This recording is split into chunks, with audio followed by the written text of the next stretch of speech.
sharing a reading experience. I took down some interesting notes from the book Yes by Noah Goldstein, and I'm sharing them with you now. I hope you listen and receive something worthwhile from this. Remember, these are just my notes, not necessarily a report of what the book is about, might not even be the words or thoughts of the author. Rather, these are notes that I gleaned or thought about while reading. These notes are what caught my interest because the ideas expanded my knowledge or made me think, reflect, or ponder in some way. This video might inspire you to read what I did. It's my hope that you will search for the best books and gain information and ideas to help you to become a better person. The more you read, the better you'll think. And the better you think, the more likely you'll be able to face life's challenges successfully. Here are 10 suggestions on how to get a yes out of people. Number 1, seek out and give help. In return, you'll create a path for that person to help you in the future. The question of who can help me here is short-sighted. It's far more productive to ask yourself, whom can I help? Or for whom can I do a favor? Number 2, before you get to your toughest request, tell the person that you're happy with their services so far, and you're going to write a glowing report to their supervisor as soon as you're done here. After getting the supervisor's contact information, you can get to the more complex issue at hand. You've offered to do them a favor, so that person is now going to feel like doing you a favor. Number 3, children often find excuses not to do their work, whether it be homework or cleaning their room. But they can be persuaded if they're asked to take a small step in that direction. As long as they feel they've said yes to the first small request voluntarily, the momentum can propel them forward. Rather than setting a large, seemingly insurmountable goal, it's better to set something that is small enough that there's no excuse for not completing it. People are more likely to stick with programs and tasks if you can offer them some evidence how they've already made progress towards completing them. Number 4, the labeling technique. This involves assigning a trait, attitude, or belief, or some other label to that person, and then making a request that's consistent with that label.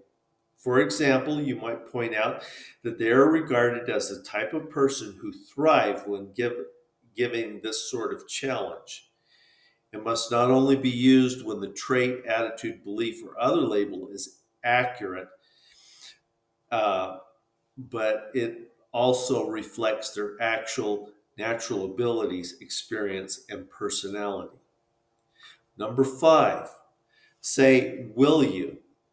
Using will you makes one feel that they're buying into the commitment. Saying, I'll mark you down and let the others know as well, makes for a commitment that is voluntary, active, and publicly declared to others. Ask if they are willing to support you. Following a yes, ask why they support this. Commitments that are written are more successful. Number 6, those that have done you a kindness will more likely do you another. This is illustrated by the story of when Franklin's opponent found himself doing a favor for Franklin. He probably had to ask himself, why am I going out of my way here to help this person I don't even like? Perhaps Franklin is not so bad after all. Come to think of it, he does have some redeeming qualities.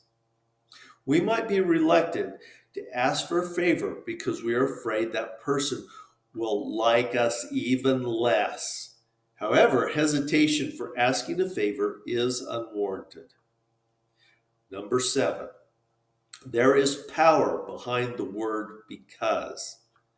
Accompany your request with a strong rationale. State the reason for your request. Too often we mistakenly assume that other people understand the reason when they don't. Number 8, people have a greater affection for words and names that are easier to pronounce. Do not underestimate the power of simplicity. Overly complex language is less likely to be convincing. Make sure your message is clear and simple. People perceive statements which rhyme as more accurate than those that don't.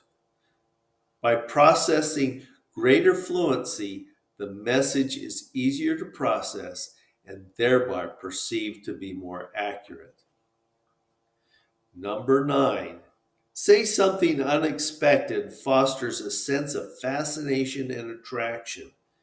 Unexpected descriptives that are atypical and specific, like snot green, or atypical and unspecific, like millennial orange, are regarded as more attention getting than the typical and unspecific name like blue, or the typical and specific name like sky blue.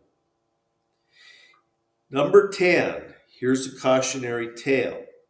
People in sales know everyone tends to be more gullible when they're drinking, when they've had an emotional experience, or when they're tired. Compliance for buying is increased when the price is followed by the statement, "It's a bargain." This is an example of a persuasive assertion going under the radar. Thank you for joining me. Until next time, vaya con Dios.